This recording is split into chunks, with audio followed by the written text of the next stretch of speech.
Coming to you direct from deep underneath your favorite Japanese wrestling arena, it's time for your high-speedy, strongly styled, fighting spirited, secret handshaking, wink wink nudge nudge, lethal dose of female professional wrestling, primarily in the land of shoguns and rising suns. It's time for you to remove your blindfold, accept a complimentary fruity drink that's totally not sus at all, and learn from our inside terminology, because you, our friends, have nearly willfully accepted the invite and have joined our Cult of Joshi. Now allow me to introduce you to your fighting spirited guides, Raja and John. Hello and welcome back to another episode of Cult of Joshi.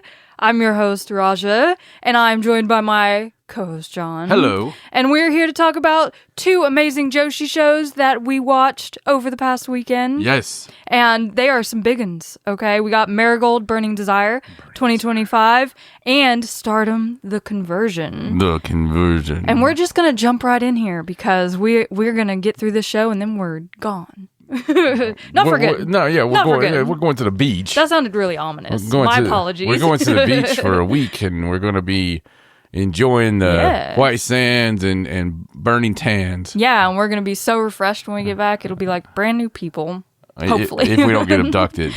But that being said, yes. I think we should just get into this because these shows were awesome and we have a lot to talk about. Yes, let's go. Starting off with Marigold Burning Desire from June 17th in Korakuen Hall. This night started off with a tag team match where Ryoko Sakimura and Hummingbird took on Nagisa Tachibana and Natsumi Shozuki. And we can't really talk about this match without talking about the elephant in the room, which is Natsumi Shozuki being injured. It was announced after the show that she will be out until at least the new year, so at least 6 months, because she had to have surgery on her right shoulder for a dislocated joint and a fractured labrum. So that really sucks for her. It sucks for all the fans because Natsumi Shozuki is an incredible wrestler and fun to watch. But it was very obvious. This match was heralded as like her return from injury, but it was very obvious in the match that she was not recovered from that injury anyway. I mean, she looked like she was still on the couch, like somewhere else. And she couldn't lift her arm. It was really rough to see that. And, in the other side of the coin there, on the other team. Yeah, Ryoko Sakimura has also been announced to be taking some time off for poor health. I don't know if it's poor health or poor wrestling ability. Listen, obviously I've been through training in pro wrestling. And, in every time I ever went in with anybody, it doesn't matter who it was, to learn something, I seen things that I could do better and seen things that, worked and some things that didn't work. But the one thing I always had from the very first, even when I decided, you know what, I just need to be a manager. No matter what happened, I always had that facials. I had what we like to say facials. We like to say, just that symbols for the business, like the you just know. You just know because you love it and you know how to react and you know what needs to be portrayed. Yeah. Actually just showed that burning desire, so to speak. And just like the show. And the thing is that I've not seen with her is honestly, she walks around like an NPC basically. Right. There's no emotion. There's absolutely a big lost look with a lot of moves and like what's coming off, I feel bad for her. Me too. It just seems like her heart hasn't been in it recently, especially the past couple months. It's like, I don't know what she's going through right now, but I hope that she can find that love again and come back to the ring and show us all the potential that we all saw in her to begin with. Yeah, and I want nothing more. I mean, we've seen people that right off the bat are naturals. Yeah. They are naturals. They have it. They might not have all the training yet. They might just know the basics. They're going to throw the meanest Boston crab you've ever seen. But they have the facials. They have the selling. They have the little things that, I don't want to say intangibles because you can teach these. Right. But they are some of the things you normally either have or you don't as far as really well. Yeah. And, that's some of the stuff that I haven't seen out of her. But you can usually see the diamond in the rough. Yeah, no matter how rough it is. There's people out there that, like you're saying, that don't start out too well, but then they get really good. Yeah, they work hard at it and they come up through the ranks. But we have a natural we're going to talk about shortly that is just right off the bat, Yeah. 3 matches in and already looks like a veteran. Exactly. And we have others that took a while to work through it to get there, that we're going to talk about today. And I mean, I think there's even a good example in this first match with Nagisa Tachibana, who debuted alongside Ryoko Sakimura, and Nagisa has shown great promise and growth since her debut. Absolutely. So it's, I think it's totally possible for Ryoko to refine that spark. She just is obviously dealing with something in her life or something or another in her health that she needs to deal with before she comes back. I obviously have a big affinity for old Arthur Conan Doyle, Sherlock Holmes. Yeah. And I've read, looked at, listened to the Sherlock Holmes stories. Yeah. All of them, maybe a million times. I don't know. A lot. Yes, okay? I know. A lot. And you could probably recite them at this point. And back in those days, instead of saying like you're dealing with something mental or you're dealing with some mental health, they would say, "Oh, yeah, Freddie's got brain fever. He's dealing with a case of brain fever. He'll be back in a few weeks." Ryoko's got a little brain fever. I think maybe she has brain fever. And, sometimes we get it. Like, I have brain fever once every month. It happens. And it's one of those, I've always loved that term, and I hate that term's gone because it makes it sound like what it is, right? It's like there's your brain's sick. Yeah, like there's an ailment, there's something bothering you, and it was almost taking it more serious than people take it now. Yeah, it is. When people tell me, "Oh, I'm taking a mental health day," they almost say it in a guilty way. Right, like they don't want to admit that that's why they're taking time off. And sometimes, it should be, it should always be way more serious for people. Yeah. Not to get on a soapbox, but I think it's important. It's important for us to get to the beach for a week. Like it's important to step away from things, and maybe stepping away, she'll come back completely reinvigorated, be able to watch some tapes, and I hope so. We've seen that even from someone else here in Marigold, Rhea Sato, who stepped away for a while and came back into Marigold and just completely caught fire in a good way.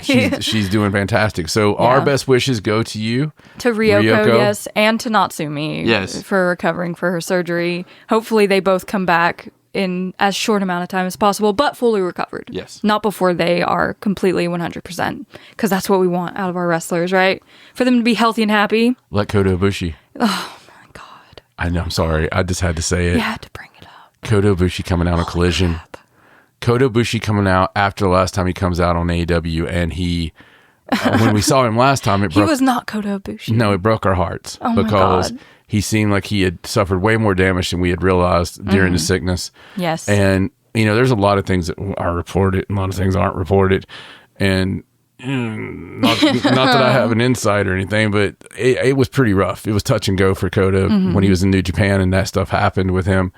So I was worried when he came back to AEW, and he was very heavy for him. Yeah, and he just seemed lost half the time. Yeah, it just seemed like he wasn't there. That didn't seem that way on the Collision return.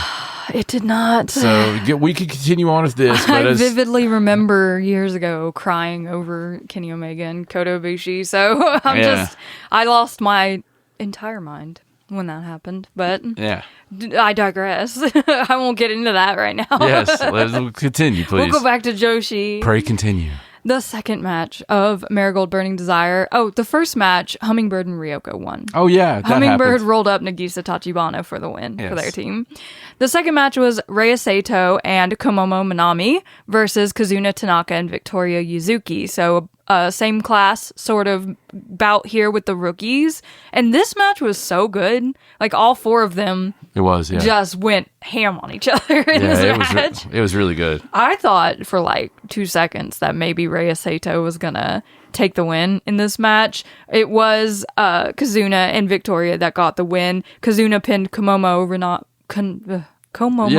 Minami with the Redream, and they took the win. And they're a very established tag team, so it makes sense, right? Yeah, absolutely. And they've been in it a tiny bit longer than the other two, but it was a cool match to see the classmates all going against each other, because you don't see that. You haven't been seeing that a lot often with Victoria up in the super flyweight title mix, and Sari Yamaoka obviously has been doing things with the higher ups, so it's nice just to see the rookies mix it up every now and then. No, it was. I thought it was great, and you could really tell how much good it does to have the rookies mixing with the elder class, because they end up learning so much. You just learn so much in these matches when you're with somebody that's got tons of experience. And I also love the name Young Marigold for the rookies. I think that's such a fun thing. I do too. I like it.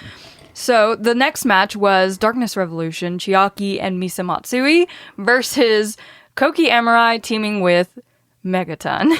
The uber famous Megaton. The new and improved Megaton in her yellow jumpsuit covered in flowers with the rainbow face paint. Yes, and it did her absolutely no good as she took the pin. She took the pin from Misa Matsui, yes. And she's obviously she's not with Darkness Revolution anymore because she was losing too much and they kicked her out. But Koki Amurai was like, you know what? I'll team with you. Yes. And Megaton seems happy in this form. Like, it seems like she's just got a breath of fresh air all of a sudden. Yeah, and I like Koki in this area too. I like Koki in third match. And I don't mean that in a bad way. I mean, no. It's where she belongs right now. Yeah. And I think that when you put somebody that you've been shoving in like semifinals and stuff, when you put them in the match they belong in, sometimes it's like, oh wow, this is okay. It's like, this looks right. Yeah. This makes sense. This works. Yeah. I like their double Megaton press. I love the Megaton press. Yes, I do. I know you do. I love how famous she is and how much the crowd loves her. Yeah, it's great. She's amazing, and she deserves it. Yes. Following that, we saw Mirai teaming with Yuka Yamazaki, the new Yuka Yamazaki in her third match against Minami Yuki and Chika Goto, who have become quite the tag team in the past couple of months. They've been teaming up a lot together, and it's been really cool. And they even have like Yuki has her own version of Chika Goto's saying. It's really cool. But I love them together. This Yuka Yamazaki, we haven't got a chance to talk about her yet because she debuted on the 14th, and then she wrestled then, and then on the 15th, and then on the 17th is her third match. And my goodness. Yeah. This girl. Yeah, she's the natural. She's like a little prodigy, and teaming with Mirai just makes all sense in the world style-wise, I think. Agreed. She's great, man. I mean, that's when I was pointing out earlier. Yeah. Just right off the bat, she's a natural, and I'm excited to see what happens with her. I mean, she's one that feels like you can put more on her shoulders already. Yeah, for sure. Because she's already she already gets it. Yeah, well, she debuted against Mirai, and then in her second match, she actually won. So you don't see that often. No. With rookies. She was against another rookie. That does happen occasionally.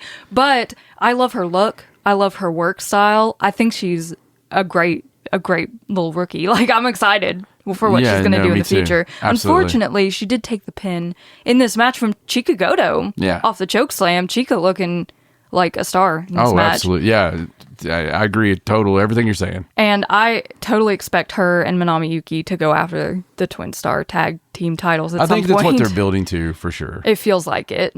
After that, we had the special singles match between Miku Ano and Irina Yamanaka. And I've got to say, this is probably my favorite Irina Yamanaka match since she started showing up in Marigold. I thought it was very well worked. I thought these two had great chemistry together.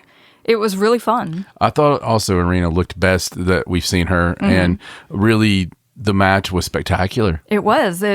She's obviously been working hard to show out as she's been in Marigold for a while now. Yeah, because Mika Allen that's a big match. It is. Yeah, she's a hard out for sure. She's basically the ace of Marigold, in my opinion. She's one of their very best. So, and there's something to be said for that. Like when you're watching an old Ric Flair match against George South, you're like, wow, George South was really good. That is true. Yeah. But when you're facing Ric Flair, when you're facing Shawn Michaels, when you're facing Bret Hart, you're facing one of the aces of a company. Right. Your matches with them is going to be better, right? Right, because they're so good. Yeah, exactly. And it was fun. I enjoyed it a lot. I liked it too. I saw a lot of new sides to Arena, and I really enjoyed it. Yeah, and Miku did get the win in this match using the Styles Clash. So it's it was kind of scary on someone as tall as Arena, but it went fine. Everything was fine. Everything's good. After that, in the semi-main event, for the Twin Star Tag Team Championships, Maria and Riko Kawahata, Magenta, defended against Chanyota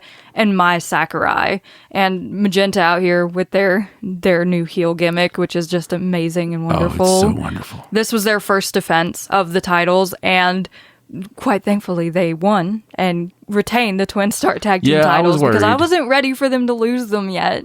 No, I was worried that they were going to lose them, just because of the Marigold thing. Maybe it was just the only reason they won them. But no, it seems like we're sticking with it. And they're great champions. And I'm really looking forward and hoping that we get to see them versus, Yuki and Goto. Yeah, there's a couple tag teams from Marigold that I'd love to see go against Right. Magenta. And I think they're great. They're great tag champions, obviously. They're a great team and both great wrestlers. Riko Kawahata getting the win with her beautiful moonsault on Mai Sakurai. Yes, Which is it's just lovely. it is. Then in the main event, this crazy Marigold Marvelous against each other, this whole feud has been ridiculous and amazing. And we had a 6-man here where Sorayame, Senka Akatsuki, and Takumi Iroha from Marvelous took on Sari Yamaoka, Mayu Iwatani, and Utami Hayashishita So from crazy. Marigold. So crazy. Kind of feels like the Marvelous side got a little bit of the short stick here. I mean, they got 2 of their rookies against 2 of the top Marigold people, but I mean, Takumi is in there, so Yeah. she's going to take care of things. Yeah, but no, you're right. You're right. As passionate as the rookies may be, it's still 2 rookies. It is, and Sari Yamaoka is also a rookie, but she has held gold already, and she's been under the tutelage of Nanai Takahashi. Yeah, no, she is one of those that doesn't seem like a rookie, and she's so good. 6 months in. So smooth. There were moments in this match that just blew my mind, and I love every little look that like Takumi and Mayu would give each other, and then like Utami looking longingly at Takumi because she wants to face her so Yeah. bad. There's just such a nice It's great. story going on between the 3 of them, because it's like Takumi has eyes for Mayu, and Mayu has eyes for that GHC title, and Utami's just over here like, I want to face everybody. Right. No, you're right. It's so fun. You're right. And then in the middle of it, you have the most passionate rookies of all time. Yeah, Senka and Sari just trying to kill each other the whole time. Yeah. It's so good. This feud is amazing, and I love every match that comes out of it. Me too. It's good fun. If you're not seeing it, shame on you.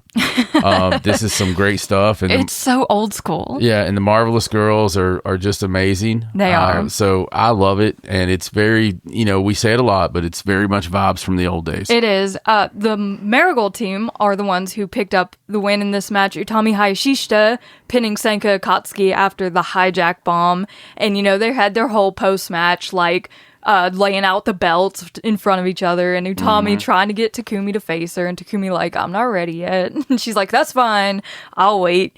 And it's just so funny. Everything about it is great. I love it so much. It is. I agree. Great show. It was a really fun way to end the show, for sure. And there was actually a big announcement on this show, the Dream Star Grand Prix. They announced 15 of the 16 competitors, although one of them obviously will not be able to compete now, which was Natsumi Shozuki, they announced for the Dream Star Grand Prix, but now that she's injured, she'll have to be replaced. The others they announced are Mayu Utani, Utami Hayashishita, Mai Sakurai, Mirai, Miku Aono, Koki Amurai, Victoria Yuzuki, Sari Yamaoka, Chika Goto, Kazuna Tanaka, Nagisa Nozaki, Chiaki, Misa Matsui, and Chan Yoda. And then they'll have to replace Natsumi, but the one last spot that they left open after this announcement, at the end of the show, Senka actually asked Takumi and the Marigold girls, she wants to be in the Dream Star Grand Prix. She wants to prove herself by going into the tournament. But then all of young Marigold got in the ring and was like, why should you get the chance? We want Rhea Sato on this microphone just crying her eyes out, like talking about how much they deserve a shot to be in this final spot. So they're going to have a gauntlet match with all of these rookies to decide which of them gets the chance to go into the Dream Star Grand Prix. So obviously with 2 spots, it's a no-brainer. Yeah. Rhea and Senka. I think so. Yeah. I think those 2 would kill in the Dream Star Grand Prix. I would go out of my way to watch every Rhea and every Senka match. Me too. Yeah.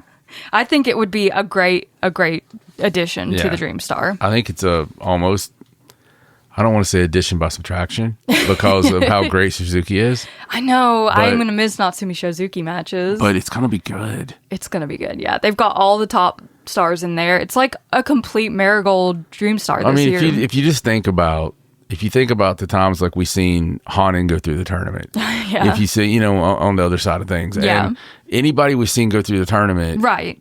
You always come out better. Oh man, having the 2 tournaments just up against each other, along with the freaking G1, starting soon. Tournament season's coming. Coming for all of us. Tournament season, boys. It's going to be exhausting and wonderful, and we cannot wait. It's one of the best times of the year. Absolutely.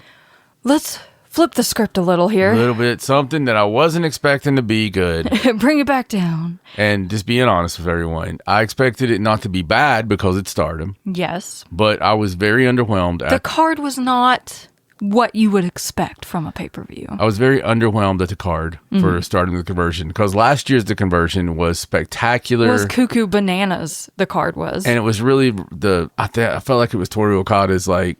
It was like his magnum opus. He's like, look at what I created. Well, I mean, it was like he was coming out. Like, that was like his big, this is my party now. That's like where it started and it all culminated at Dream Queendom. There was like a 6-month run there that was just crazy. Just crazy good. And it feels like we're kind of starting that again this year because this conversion was actually very surprising. I love this conversion. I will always go on record as saying I love this conversion because I love something that doesn't happen in Stardom very often, and that is big surprises. Yeah. Normally you see it coming. Yeah, normally there's a smell or a sniff of a surprise, and they've done some building to, you know you're going somewhere. Or they straight up tell you, like, mystery person is coming. Right. Or there'll be like 2 choices of ways things could go, and you kind of could figure it out. I like not being able to figure things out. I like for uncertainty. I like for people to step up. Yeah. And I like for new stars to be made. And I think right now is the perfect time to be a Stardom fan. Oh, yeah. And because come on board. Anything could happen. Yeah. And this conversion, obviously, last year they had a whole, like, we're going to kill a faction match. So it was like big shoes to fill. Right. But the wrestling on this show was so good. And everything. It was nonstop. I didn't get bored a single second during this show. It went really fast for it flew by. The time it was. We started off in the pre-show. By the way, Yoyogi National Gymnasium coming out, like, it was jam-packed in there. There were so many people in there. It really was. But the 0 match before the main card was a singles match between Yuri Hime and Waka Tsukiyama. And this stems from Yuri Hime wanting a shot at the New Blood tag team titles, which she nominated Momo Kogo to be her partner for. She has been outspoken over the past couple of shows about wanting to be considered 4 stars as a new member, but she wants to prove herself first. She wants to get actual results that prove that she should be in stars. She doesn't want to just be handed it, I guess. Right. So she's in this singles match with Waka Tsukiyama, and it was a lot, even better than I expected. Like, I don't know what I expected, but they pulled together something that was just, it had me captivated from start to finish. No, it was great. It was great. And I think one of the good things about low expectations is they're easy to blow away. That's true. So very true. The expectations for this match was it was going to be a walk comedy match. There was going to be hip attacks. That was the expectation. I thought that was going to be it. It was going to be 5 minutes, just butt attacks and ha-has. And that wasn't what I got. No, there were moments where I thought for sure Yuria was going to get the win. She did not, but I do want to point out one thing, and I know it's like been a hot topic. You know, people have been talking about it. They're like, oh, I'm glad Booker T doesn't commentate Stardom or whatever. Like, Yuri Hime does the grab your head with her knees and slam it into the mat move. Right. You know, that Stephanie Verkira does and that Charlotte Flair does. But in this match, she actually had a very unique way of doing it that I thought was really cool, because she had Waka in a sort of figure 4 choke with her legs. Then she flipped it over and kept her legs figure 4'd around Waka's neck while doing the knee slamming into the mat. I thought that was so clever. No, yeah, it's cool. It's your own spin on things. It's a great way to secure it. That's how it's supposed to be. And nobody's move is their move. I love seeing rookies just add on to things. And pro wrestling, you know, everybody does everything eventually. Yeah. So, I mean, it's just like when Jake came out with the DDT and everybody in every territory had a DDT. Yeah. You know, Arn Anderson, Michael Hayes. It happens. Yeah, it does. Moves get recycled constantly. You see them all the time, and we love to see it. We love to see the callbacks and stuff. It's really cool. But Waka did get the win in this match using the Moonlight Fantasy on Yuria, but Yuria fought very hard. She got carried out by Momo Kogo. So we're going to see that New Blood Tag Team title match very soon. Yes. I believe. And we'll see if Yuri and Momo have what it takes to be the new champs. Then we kicked off the main card with the Future of Stardom title match between Hina and Rion. And my goodness, if Rion didn't show the most heart and soul I've ever seen out of a Future of Stardom contender in this match. My goodness. She kicked out of the Gato clutch. Yeah. Which you don't see very often. She even reversed Hina's jackhammer. After taking the jackhammer, she reversed her into a roll-up pin that was so close to a 3. I freaked out for a second. Oh, it was crazy. It was so good. I was not expecting this level of a match out of them, honestly. Right. But watching it, I was sucked in. I was gasping at every corner. It was amazing. It really was. It really was. And again, it was something going in, not expecting one thing. Yeah. And then getting something spectacular out of it. And I can't say enough good things about the match either. Mm-hmm. My God, it was just so, it was exciting. Yeah. That was really the... Rion even threw a top rope stunner in there. It was crazy. Yeah. So I think Hina, I don't want to sleep on Hina here. Hina has come into her own a lot. She has. And she is really, from the constant work, has developed her character quite well. She comes off kind of like she seems very sure of herself. Yeah, we'll say that. She's very arrogant, okay? Well, she's like, I am the one to beat. I'm not going to be Tony Schiavone. So... But Rion, of course, is the fighting underdog. She's the Mikey Whipwreck of the place. And, it feels like she, how's she going to win? She's up against everything from the size to this and that. But I'll tell you what, man, it's not the size of the dog in the fight. It's the size of the fight in the dog. And absolutely. This dog can fight. And you could kind of see Hina getting a little frustrated, as the match went on and Rion continued to thwart her. It was like, what am I going to have to do to put her down? She did end up winning, Hina did, with the frog splash from the top. She pinned Rion, but I think she was very impressed with Rion's fight. Me too. And I was as well. Her spirit is infectious. And I can't wait to see her continue on that road. She has some good fighting spirit. She does. After that, we saw Emma Maishima, Kikyo Furusawa, and Momo Kogo versus Aya Sakura, Sayaka Kurara, and Yuna Mizumori. Yes. So a nice little 6-man Cosmic Angels versus Momo Kogo, who's all alone tonight because the only other members of Stars are in a tag team match. So she's teamed up with the 2 rookies. The newest rookies in Stardom, Emma and Kikyo, and we've talked at length about these 2 girls and how much fun they are to watch. We've got Emma going very high speed right out of the gate, and Kikyo with her very unique offense and her ankle locks.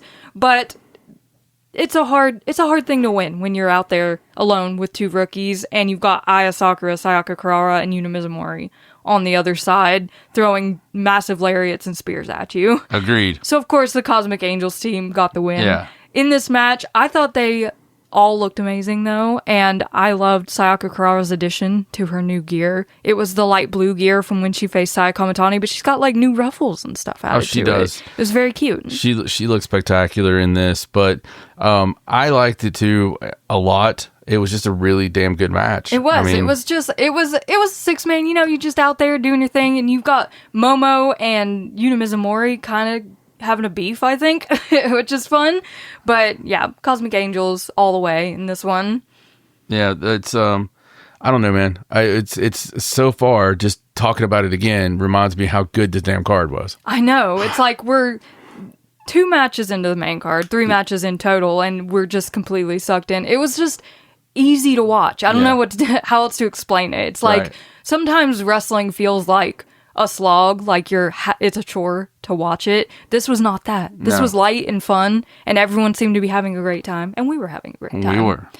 Following that, we had a little announcement about the 5-Star Grand Prix. They will be announcing the people in the 5-Star Grand Prix this year on July 5th. So we have to wait about 2 weeks to find out all of the details about the 5-Star Grand Prix, which starts on July 27th and ends on August 23rd. So about a month of 5-star. Makes me feel like we might not be done with the surprises, honestly. Maybe. Where they weren't ready to tell us just yet. It's going to be interesting this year. Yeah, I totally expected the announcement to happen at this pay-per-view. Yeah. I was like totally ready for it. I was ready to write it all down. And then it was like, nope, you're going to find out on July 5th. Yeah, it feels like something's up. So maybe they're still trying to secure a few people. Who knows? Or something like that. But I am excited to see who's going to be in the 5-star this year. Me too. After that, we had an interesting tag team match where BMI 2000, Ruaka and Natsukatora took on FWC, Koguma and Hazuki. And you know FWC, they're quite the tag team. They're very far up there in the Stardom tag team division as one of the best tag teams in Stardom. And so you would kind of expect this match to go a certain way when you got FWC out there on their lonesome. This match did not go that way. Yeah. I do want to say there was like a crazy dive to the floor by Hazuki that looked like she just splatted on the floor very early in the match. That scared the crap out of me. And I was like, okay, I guess that's what we're doing. Yeah. But by the end of this match, I was very surprised to see that Ruaka and Natsukatora were actually the ones to take the win. Now, they did throw literally everything at FWC in order to get this win. They both got misted. Koguma got hit with the black box. Then, even though Ruaka picked her up from the pin after that, she was still able to hit the freezer bomb and pin Koguma. Yeah, and I love the fact that Hate won. I Interesting. can't believe I'm saying that. I really can't believe I'm saying that, but I love the fact they won. FWC had a weird post-match promo in the back, and you never know with those ones in the back. But they kind of said, again, like they were kind of like, well, we're just basically independent. Yeah, you know? yeah, like we're the independents in Stardom. And it's very much something you say when you lose. It's so weird. It's interesting. I love interesting things. When things happen I don't expect. They're being shitty. Yeah. And there's no other way to put it than they're being shitty because they're on a Stardom show. That's where your bread's buttered. Yeah. And you're out there, you just lost, and you're like, well, you know. It doesn't matter. we don't want to just be here just for Stardom. We're here for the world, whatever. Yeah. It's pretentious at best. Right. I get what you're saying. You know, maybe they don't intend it to be that way. Maybe. But it comes off that way right now. It's been a very tough couple of weeks for FWC. When FWC was one of my favorite teams and I find myself rooting for Hate. Yeah. Why am I rooting for Hate, Rasha? Right. Like what happened? What turned around? just mentally, somebody out there tell me, why was I rooting for Hate? I don't know. Because FWC was always and has always been one of my favorite acts, and because they're an amazing tag team. Yeah, they're an amazing tag team. I think I've gotten kind of Koguma fatigue. I do. I think I've had recently, like the bear stuff and the bear costume. It has been very bear heavy recently. Too bear heavy. Very bear heavy. There was no bear in this match. There wasn't. At least, there wasn't. But I love the silly stuff as much as anybody. Yeah, I really do. But when you see FWC, you want to see serious, locked in FWC. Even the last time they were at Cork and Hall. Oh, she was a bear. She was a bear. Full bear. And it's like, come on now, this is a Cork and Hall show. Yeah, can't we just take it a little Can we seriously? not wear the bear costume? Yeah, can we not wrestle in the bear onesie? Are you not burning up in that? It's just, I don't know. I know what you mean, though, and I loved seeing Ruaka and Natsukatora get the win here. I think that puts them in a great position tag team-wise. I just think that we've kind of gave up on Hate a little bit.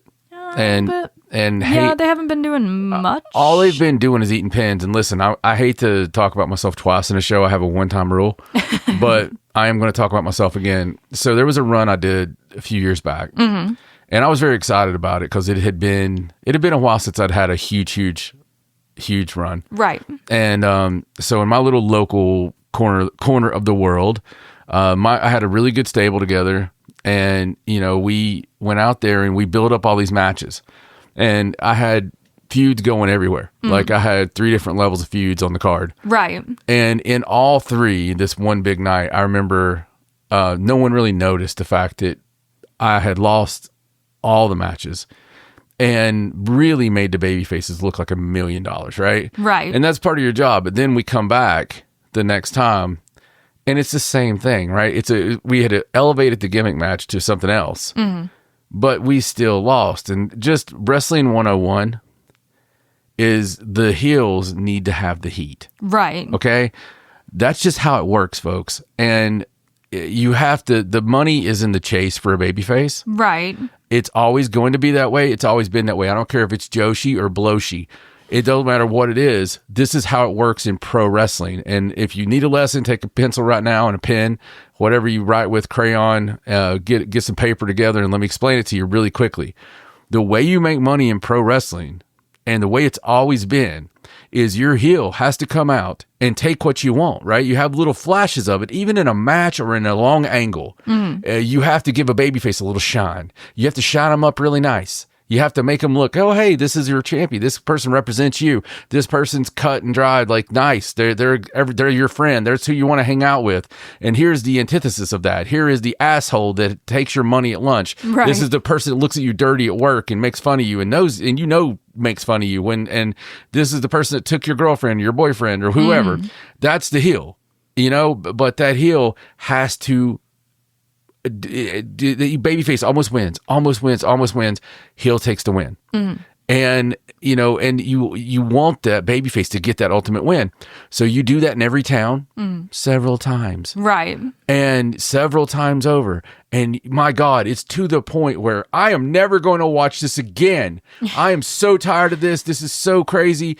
F this, F that. And a perfect example is right now in AEW, Death Riders. Yeah. People in the international, you know, fandom, they are bitching and complaining. I hate John Moxley. John Moxley's the worst. He's the shit. Right. But AEW's on the biggest climb they've been on since 21. Yeah. And everybody loves AEW, and it's like almost universal praise unless you're a 500-year-old manager somewhere on a podcast.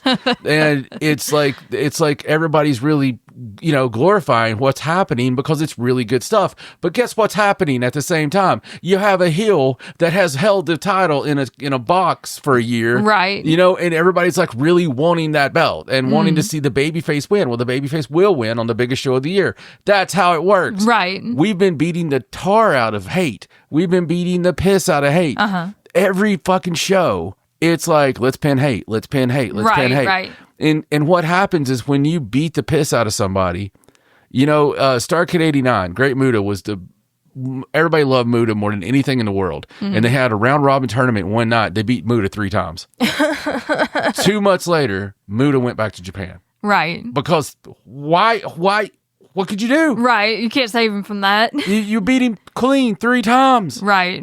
So, I mean, they lose their edge. They lose their fear. You know, they lose everything about them. The thing with me is I had come out with a story and I'd come out with a promo and I was just like, hey, you know, I guarantee this or I guarantee that. When that doesn't happen, you don't. Right, you right. know, you're worthless. And there was a fan one night yell, it's okay. These guys never win. Oh my gosh. And it's one of those things that was like a real observation. Yeah, and you were like, oh. Yeah, and I was just doing my job. I never give a damn about wins and losses. Yeah. I care about how the quality of the performance of the wrestling match yes. that's happening. And that time it gave me pause. It made me think. And ever since then, when I see a group like Hate, I'm like, why do they even exist? Like, why is there... Right, they're not causing any havoc. Yeah. I mean, you got Kamatani. They're not putting stress on the rest of the roster. Right. We have Saya Kamatani, who's probably going to win if she's in a match. Yes, I get that. But everyone else is a jobber. Yeah.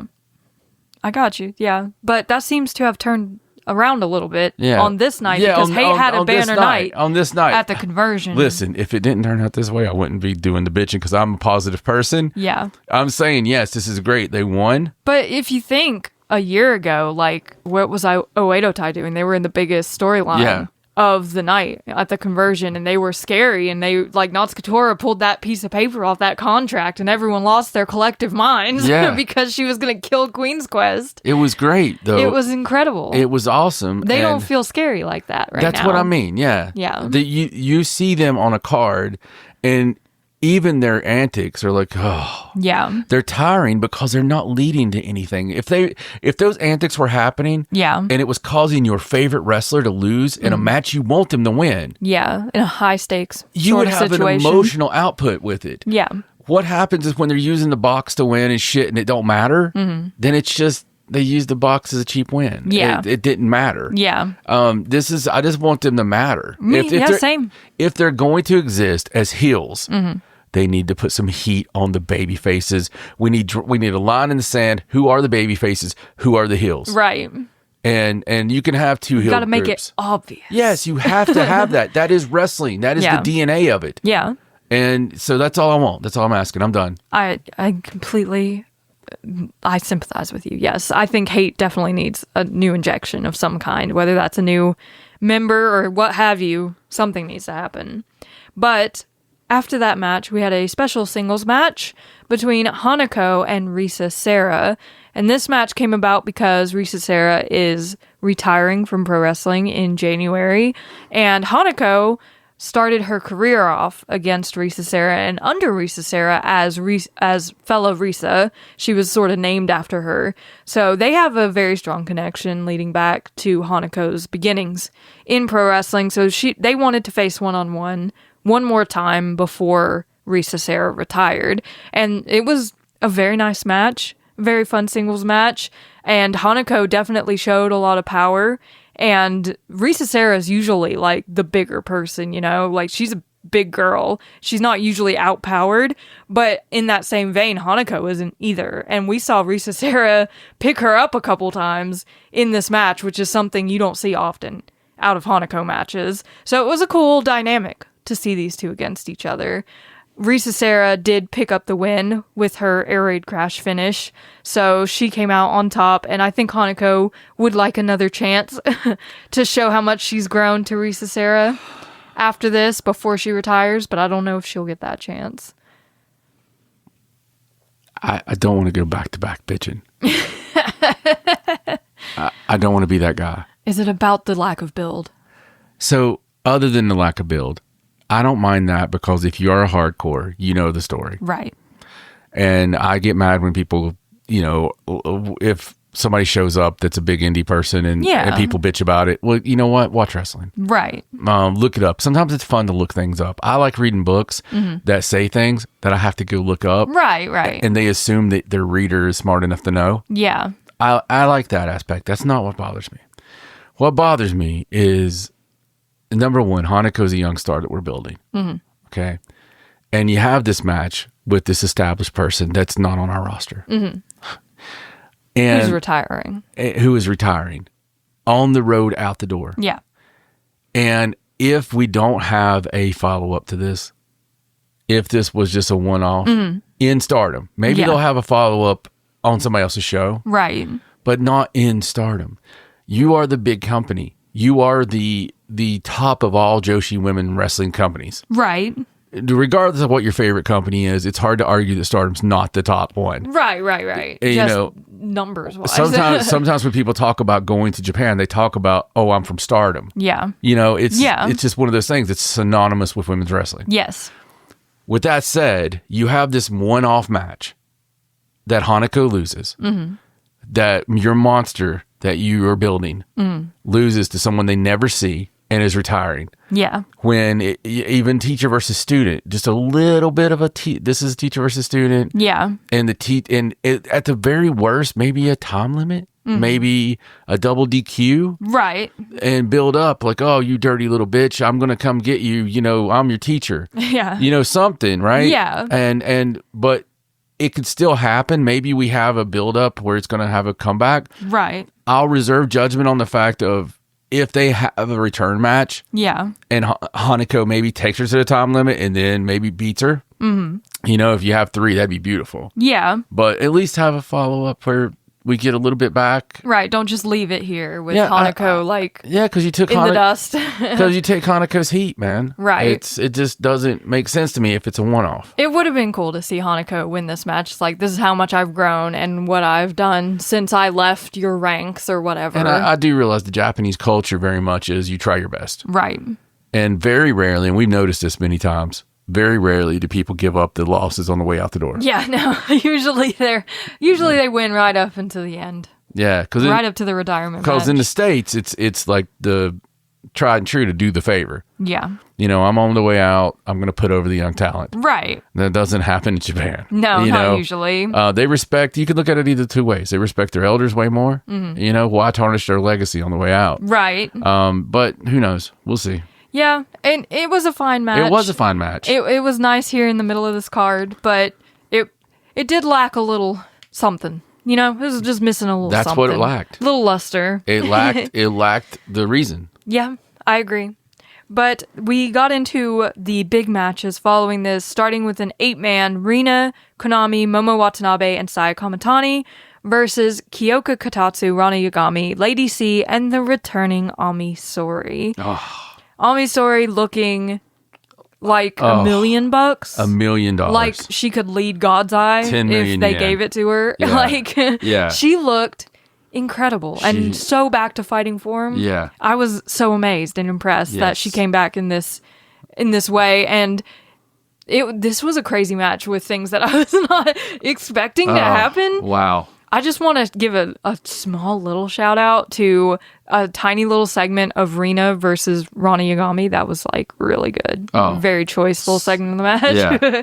But the big story coming out of this, obviously, is Hate trying to pull a Hate and hand Ami Sourei a chair. Most of the way through the match, they held up Lady C and were like, go on, smash her over the head with the chair and join us because we're Hate. And that's what we do. After seeing Ami Sourei, I was kind of rooting for it. I know. It's like, okay, we'll see where this goes. Because I was already feeling that way about Hate, and I was like, oh my God, this would be great. It kind of would be. But unfortunately, Ami Sourei did not take the bait. She threw the chair away. She was not having any of that. And she continued to fight with God's Eye against Hate. Unfortunately, that wasn't enough because Hate did win the match. Saya Kamatani pinned Ami Sourei with the Star Crusher. Yeah. And I think we're kind of leading into a little red belt feud here with Ami Sourei. I think so too. And I think that it's kind of cool. You know, again, my entire argument that I made was for previous shows. Yeah. You know, again, we have a Hate win, and it's exactly what you need for that build. Yeah, absolutely. I mean, Ami Sourei did get sprayed in the face with the spray paint and like hit with literally everything that Hate could throw at her Right. before the Star Crusher, but it's still cool to see her mixing it up with the red belt champ, and I think it perfectly lines up with the trajectory she was on before she left a year ago, and I think it's going to be cool to see her in the 5-star this year. Agreed. Trying to get back to that place. Agreed. It'll be wonderful for her. Yeah, show that she hasn't lost anything in being out for a year. It didn't look like she lost anything. She looked amazing in this match. Really, really good, man. She was great. She was obviously the star of the match. We didn't get to see a whole lot of the other girls doing much, but Ami Sourei looked great. Yes. Great return for her. I was very happy.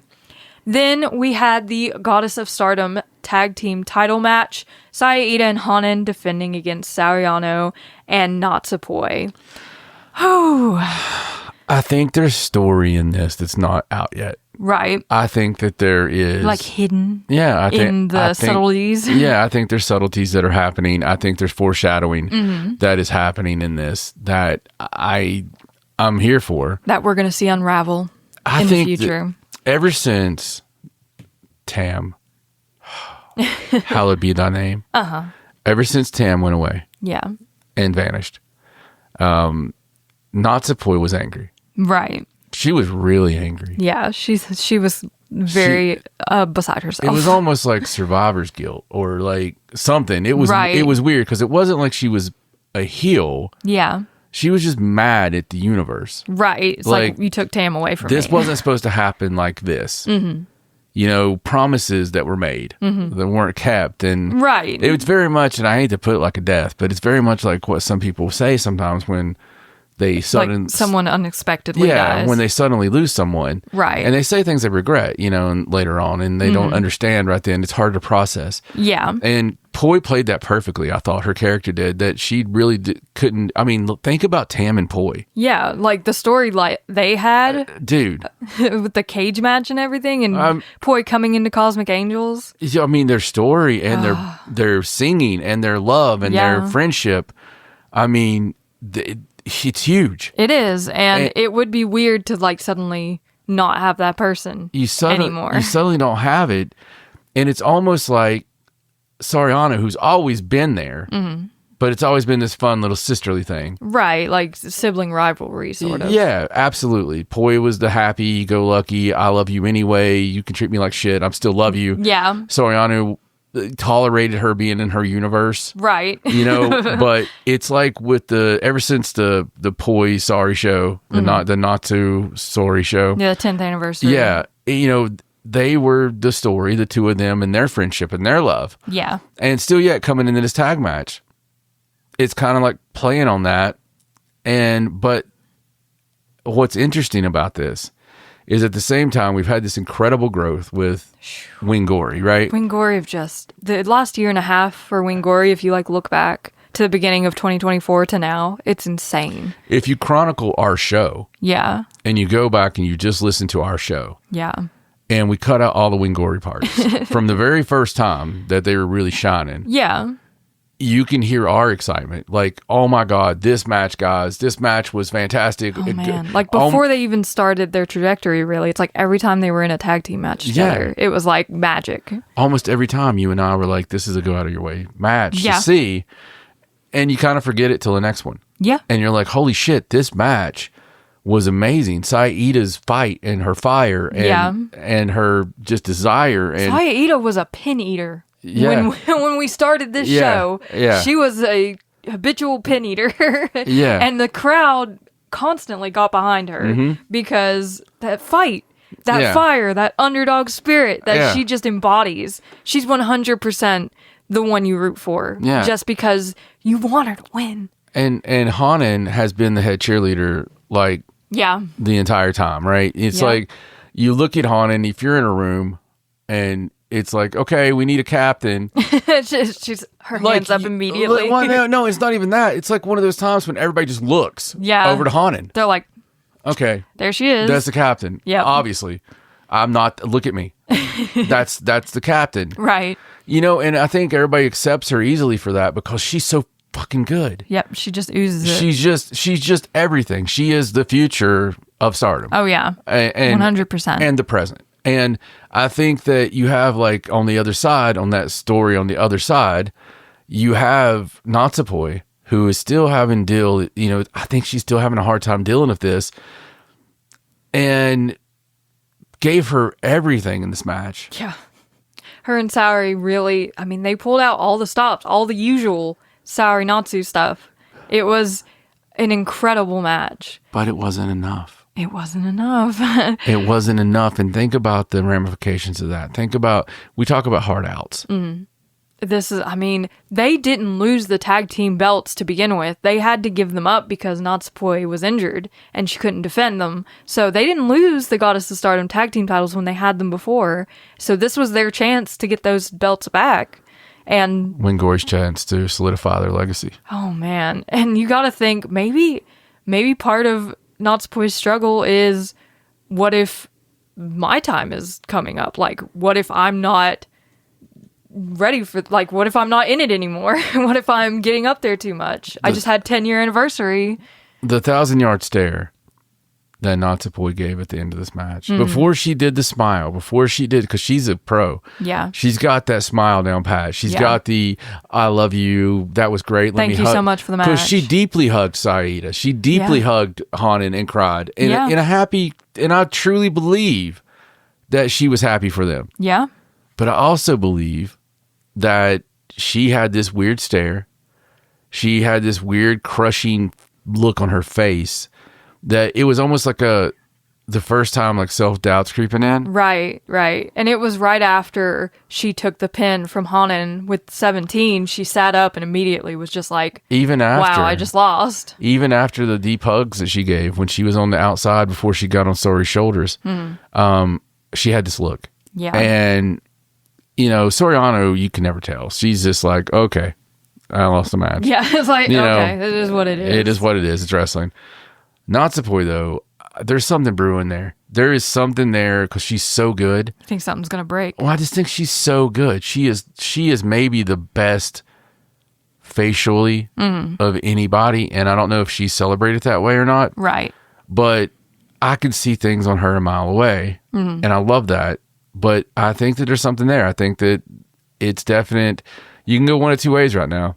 You can either, I'm going to get better. We're going to blah, blah, blah. I'm going to fight this up. We're going to come back. Yeah. Or you can go to the dark side. Right. And take an easier way to win. And, crutches. It's so crazy, too, thinking back once again last year at the Conversion was when Sariano lost the Wonder of Stardom title to Mika Iwata and just completely, dissociated, completely out of the ring, and Natsupoi had to drag her kicking and screaming back to that Wonder of Stardom title to face Mika Iwata again. And now, a year later, maybe it's Sariano that's going to have to pull Natsupoi back from the brink. Well, maybe, but last year she still had Meltier. Last year she had not only Soriano, but the Cosmic Angels were the most dominant force in wrestling. Oh, yeah, they were. They were crazy. the most popular force in wrestling, the most dominant force in wrestling, the LIJ of women's wrestling. Yeah. And they're missing an integral piece of that this time around. It's like, maybe we don't have what it takes anymore. We'll see. But this, all the props in the world to Wingori, who have gone from the place they were at the beginning of 2024 to Hanan winning the Cinderella, to them getting Tag League, to winning these titles and defending them over and over again in matches that just continue to blow you out of the water. They are the top tag team in Stardom right now. They are, and they continue to prove it time after time. Without a doubt. And they are going to have to prove it once again in 4 days, because Yuna Mizumori came into the ring after this win and challenged them for Osaka on June 25th against herself and Saki. So they were like, okay, the only thing that worries me about that is that match happens on my birthday, and my birthday magic is worldwide. So anybody who wants to partake in my birthday magic, just know that I have the most magical birthdays. Yes. And anything you really want to have happen, just really wish it. And, on the 25th, it'll happen, We'll try to make it happen. Yes, but just top tag team match. It was so good. Top of the shelf. But that brings us to the semi-main event, a no disqualification, no touch rule match. So no tags, no DQ, 8-man match. Akira Kuragane, Itsuki Aoki, Rina Yamashita, and Suzy Suzuki, the full force of Mavita Loca, versus Miyu Amasaki, Mei Seira, Azumi, and Starlight Kid, the full force of Neo Genesis. And we just have to talk about for a second Neo Genesis's new look, because they have full-on matching gear. It's like silvers with this blue and white and black tiger stripes everywhere. And even within the matching gear, O2 Line had their own little touches of brown that were like just theirs, like for their tag team matching gear. And it was just so good. Every bit of it. It was awesome. Listen, they looked amazing. They came out and they owned it, man. They owned it. They looked so awesome. Their little dance thing, their entrance. Yeah. If I was a little girl, that I'd be like, that's my favorite wrestlers. Yeah, there they are. Yeah. But this match, obviously Suzu Suzuki continuing to want to face Mei Seira. Or if I was a little boy. Or if I'm me. If you're you now. Yeah. But coming into this match, I mean, there's a lot to overcome. It's no DQ, no tag. Mavita Loca has the bigger, stronger wrestlers. Neo Genesis is all high speed. They're the smaller stature girls on the roster. Bigger, stronger wrestlers, you say? Yes, bigger, stronger wrestlers, indeed. Going into the match. Going in, yes, the 4 of them. Even Akira Kuragane is a badass. So Neo Genesis had a lot to contend with in this match that didn't stop throughout the course of the match. This was a great no DQ match, okay? They're throwing chairs at each other. They're doing suplexes off the ropes onto chairs. They're just going ham on each other in this match. And then all of a sudden, out of nowhere, a masked figure enters the ring. Just completely shrouded by mystery. It wasn't that mysterious. You can kind of tell who it was when she got in there. But she helped Mavita Loca, and she took off her mask, and it was Bozilla. It was freaking Bozilla out here in a Stardom ring. Okay. Holy crap. All right. All right. So, when you had the Monday Night Wars, and you had Nitro versus Raw proper. Yes. There was a fun little element that happened when top stars Yes. went from one brand to the other brand. That was always cool because it wasn't washed up stars. It wasn't there at the end of the contract. They have to go somewhere else. Right. It wasn't anything like that. It wasn't they were unhappy over here that we knew about. It was really public and then they shit their way over to the other place. No, it was surprises. It was a lot of times it was surprises. A lot of times it'd be like, oh crap, there's, Jimmy John or whatever. Yeah. And it was really cool. This Bozilla, from the very start of Marigold, Razi Ogawa pushed her to the moon. Yes. Pushed her. We knew what her dad was eating over in the it's like, our dad's sitting over having sauerkraut right now. We knew everything about her. Yeah. And she came out there and dominated because what do you do when you're that big? How do you solve a problem like Maria? You dominate. Yes. And she dominated. And, even until the end when she lost her smile, had to go back to Germany or whatever, I felt weird then. I said it then. I was like, Something's going on, Something's right? fishy. She coming out here to Vegas to face Megan Bain. Yeah. Something's happening. So Bozilla is the epitome of, she's a blue chipper. She's the epitome of a blue chipper. Yeah. She is Blue Chipper Jones. She is the something you could build around. She's a true monster. She is a true giant. She is one of those true threats to anybody's title at any time. Yes. And young as hell, so it's fun. But Bozilla could have came out here and just took the mask off, and we still would have all popped. Yes. And because it was a top star from the other promotion, Right. a top star. Yeah.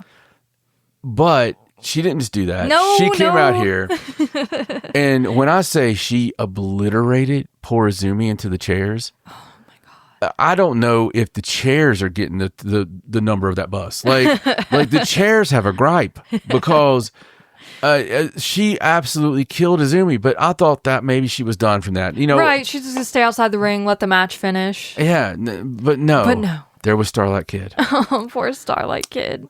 The veracity of the bump that poor Starlight Kid.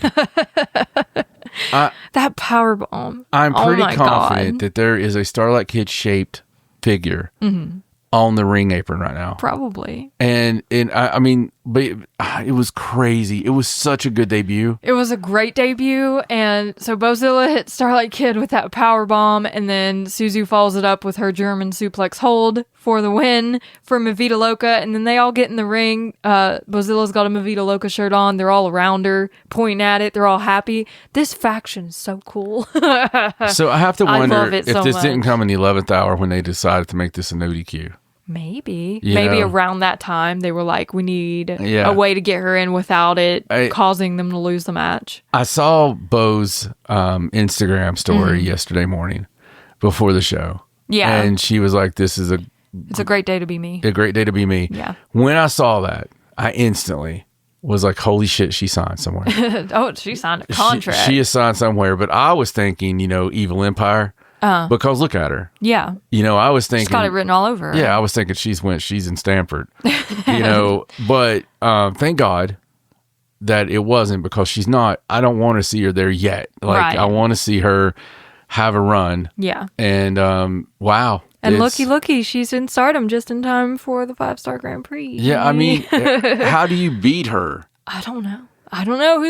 Somebody's got to figure it out because it's coming up fast. I don't see how you defeat her, unless it's sleight of hand, Yeah. you're You're going to have to be a little tricksy. it's Kishi Kaisei. it's going to be tough, man. It's I going don't to know be. if Saki could even do it. I know it's going to be tough, and you also want to build your new monster strong. Yeah.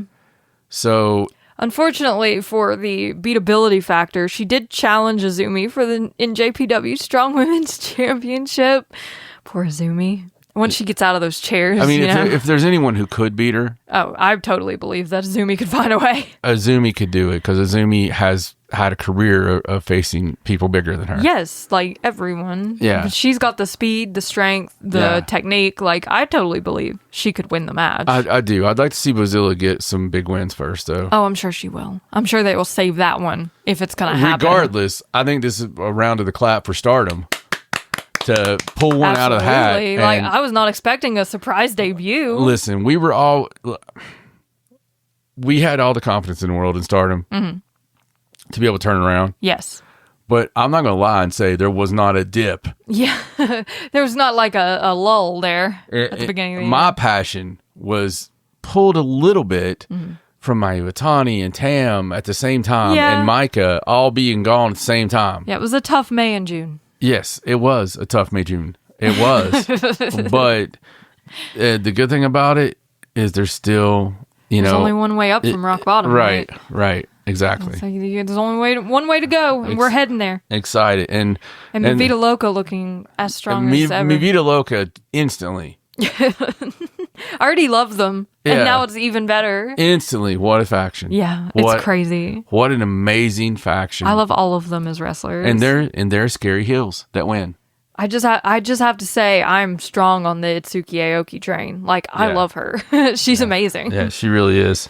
But that was not the end of the night. And it could have been. It could have been, but it wasn't. Not. What was to make our the end of the night, the main event for the IWGP Women's Championship, Shiri defending against Sari in a 32-minute match where they beat the absolute crap out of each other. They just did not let up for a single second from the time the bell rang. No, they beat the shit out of one another. I'm sorry. Crap. This was beating the shit out of one another. Like, that time limit draw they had at Sariism? This just completely clears that. Like, just completely. This match was so good. Insane. It was such a big feel match. It was just, leading up to it, you're excited, and then they get in the ring and it starts, and you're just, oh God. It was so good. Sari going after the legs, Shiri going after the arms, and then the first time, 30 minutes into the match, when Sari finally hits an Uranage and the crowd loses their collective mind. Just everything about it. It was great. It was shocking to me. Yeah. Even though part of me was like, I even said to Raja during the match. We were talking about it because we didn't know who was going to win. I was like, I'm afraid that 100% Sari's going to win this. Yeah. Because Shiri, they rushed that title defense so quickly. Yeah, they rushed to get her in there. Rev Pro. Over Alex Windsor. Yeah, so she went out to England and to face Alex Windsor and have that defense. Yeah. And it was so quick. So you're not really a transitional champion if you've had a defense. Mm-hmm. But at the same time, this match felt like, to me, it felt like a rock and a hard place as a booker, because how do you take it right away from, Shiri? Mm-hmm. And how do you let Sari lose again? Right. How do you not put a belt on Sari if you have the chance? Yeah, and obviously it seems like the right move booking wise. It does. Because it's understandable 100% because look at her. Yeah. She's a star. Yeah. So I mean, listen, man. I don't even think that Sari's 30 yet. She might be she's 29, maybe? Yeah, I mean, she feels like a 25-year veteran. Yeah, she definitely feels like an old soul, and wrestling, she just embodies it. She is wrestling. Yeah. The wrestling is her. Yeah, wrestling is her. But her winning this belt is such a big deal, obviously, and it's the right decision. It's Sari, and IWGP was kind of made for people like her. Yeah. If you look at the lineage of this belt, this is the sort of no nonsense title lineage that people dream about for their championship belts. Because you've got 5 champions so far who have held this belt: Kairi Sane, Mercedes Moné, Mayu Iwatani, Shiri, and Sari. Yeah. That's an insane lineage. It is. For any title. It is. It's stupid. It's bonkers, that lineup of people. I don't want them to ever flub up this lineage because it's incredible. It's impeccable. I love it. It is. And there is part of me that's so sad for Shiri and the fact that she lost this belt so quickly. It was like a 55-day run. It was like a month and a half. She had one defense, and it sucks. It does. Because I wanted so badly for so long for Shiri to have a big title again. Yeah. And to be back in that position, to have those matches. Right. We didn't even get her against another Stardom wrestler. I know. And I'm so sad about it. But at the same time, I'm so pumped to see Sari in these title defenses. Yeah. So I'm conflicted. I think a lot of people are right now. But it's going to be okay, I'm sure. But It's- I hate it at the same time.